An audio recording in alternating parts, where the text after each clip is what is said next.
A Wisconsin jury found Kyle Rittenhouse not guilty on all 5 felony charges in connection with the deaths of 2 men and the wounding of another during a night of violent protests in Kenosha, Wisconsin back in August of 2020.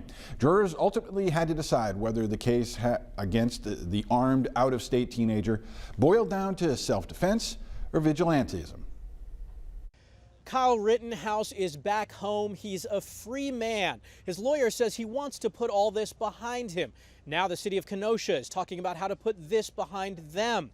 The National Guard is on standby in case of unrest, but so far it hasn't been needed. There have been no reports of violence.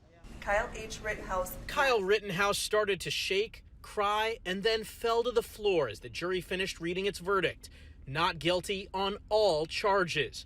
The 18-year-old was acquitted of 5 felony charges in the shooting deaths of Joseph Rosenbaum and Anthony Huber, and for wounding a third man, Gage Grosskreutz. He has to get on with his life the best he can. I think eventually some anonymity will come back to it. Outside the courthouse, there are about 50 protesters, and the moment the verdict was read, there were cheers from those in the crowd who support Kyle Rittenhouse. Even some passing cars were honking their horns. But among those here who believe Rittenhouse should be convicted, there was silence. Some told us this was not the outcome they wanted, but it is one they expected. It shows that we can be gunned down in the street and there are no consequences. What are your thoughts on the verdict? I'm happy. I think he's not guilty. Many continued to debate the verdict, passionately but peacefully. If you had to fight for your life and defend yourself, absolutely. And I would defend you in that right. You can defend me all you want. I'll never get out if I did the same thing he did. The shootings took place during a night of protests over police violence against black people in the summer of 2020.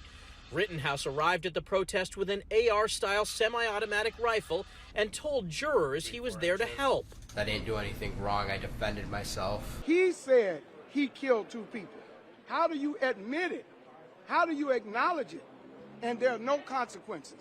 The jury had deliberated for about 3.5 days before acquitting the 18-year-old. And the parents of Anthony Huber, one of the men who was killed, said in a statement, "Today's verdict means there is no accountability for the person who murdered our son."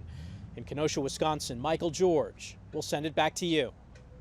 President Biden says he stands by the jury's decision. Former President Trump congratulated Rittenhouse, and a spokesperson for the family says Rittenhouse plans to move forward and study nursing in college.